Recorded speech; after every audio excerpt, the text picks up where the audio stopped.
Nobody wants to buy your book. Nobody wants it. No, nobody. It may actually feel that way. And sadly, that may actually be true. I know that's shocking, and I don't mean it to be mean. What I want you to see, hear, and understand is nobody knows who you are. In a talk I was doing here recently, I used the picture, my good buddy, the algorithm monster. And in that slide, what I said was the algorithm monster doesn't hate you. It doesn't even know you, has no idea you exist. Yeah, you put your book out there, absolutely. And you have these huge, amazing dreams, and you knew that it was going to be the next motion picture, and that you were going to be on Oprah's book club list and all of those kind of things. And none of them happened. I've had those same dreams too. You know, after having written 41 books, most of which, if you look at them, they have no ranking whatsoever, because although I market everybody else's books all the time, I do very little for my own. And here's the other side of what happens. I have a couple of my books that I do absolutely market. I was just looking at only the beginning less than an hour ago. It's number 2 in ebook, and it's number 6 in print. It's actually 2 and 6 or 8. I think it's actually 2 and 10 and 58 in ebook, and it's 6 and 10 in print. Doing really, really, really well. And everybody's crawling out of the woodwork to send me spam messages telling me, you should market your book further. It's fun and funny and shocking and painful. Because what it means is being the person who should be the known expert on book marketing, with as many years as I've done it, as many people as I've worked with, the over 5,000 books we've made bestsellers. With all that kind of stuff, you'd think that, even if AI was helping them write that and they didn't do any research on it, they'd be like, you might not want to say that to this guy. It'd be kind of like talking about personal power and pitching Tony Robbins on, hey, if you would just increase your personal power, or one of those kind of, taking the catchphrase. If you got a hold of, the dude from ClickFunnels, his name jumped out of my head just as I was getting ready to say it, and you sent him a thing saying, here's this cool new concept called funnel hacking. Let me show you how it works. He invented it.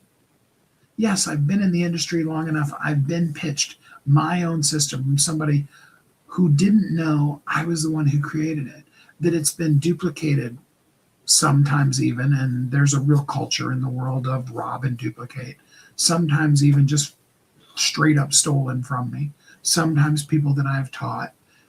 Either way. And on the one hand, that's really painful. That really hurts, because you're like, man, somebody's pitching me what I'm doing that I created.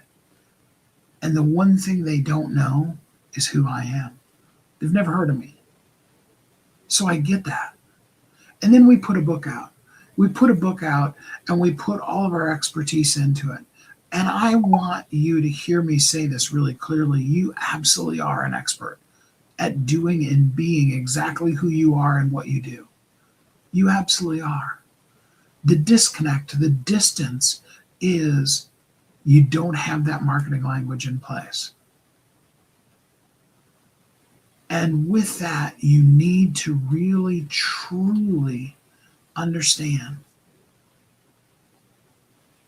that nobody wants your stuff until you help them know you, like you, and trust you. So I was saying, I got this email from the person, and it was intriguing because they were talking about, they were playing to my ego, right? They're like, hey, this book, and they named one of my books, and they're like, we'd really like to turn it into a children's TV series. I was like, wow, that's kind of cool. And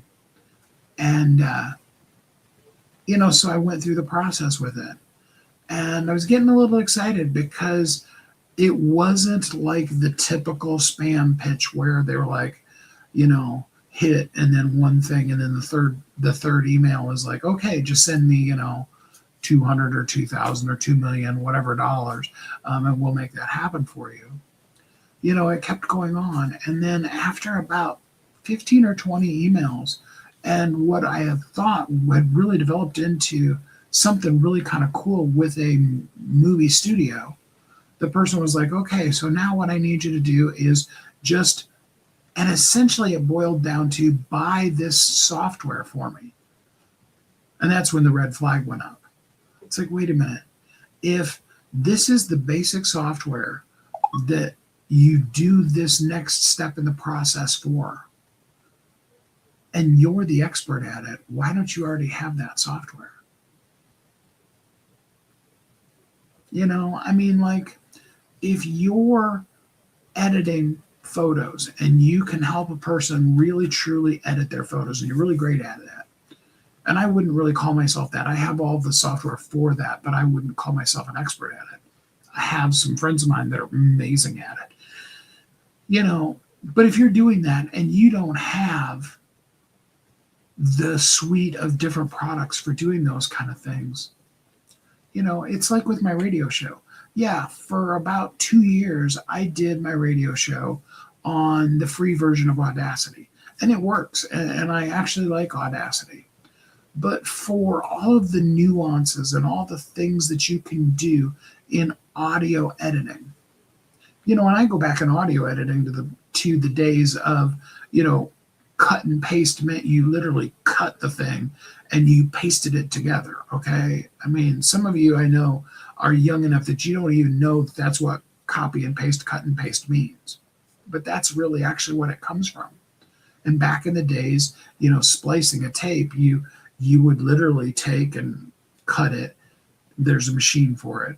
And then you put it together and then you tape it together. And it, that little section of the thing that you cut out, if you do it right. Now in digital, that's so easy to do. But if I'm talking about audio editing and I don't have the capability to be able to do that basic, and you can do that in Audacity. There's a lot more advanced things that I do when I'm talking about, Adobe Premiere or Adobe Audition. Audition would be specifically audio. You have the right to question that. And what I want you to see, hear, feel, and understand today is, yeah, I saw you in the chat. And if you'd like to interact with what we're doing here, I'd be glad to interact with you, but I don't need to be heckled. And if that hurts your feelings, I'm sorry, but I saw it. I just don't need it. I don't even want it. You see,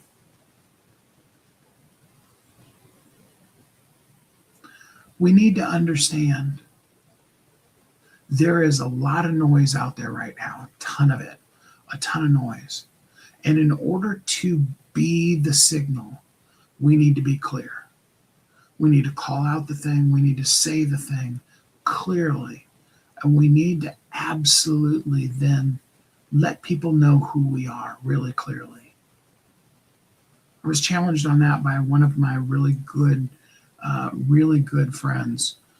Christopher is an expert at helping us really look at those specific things and see the detail in it. He's a photographer.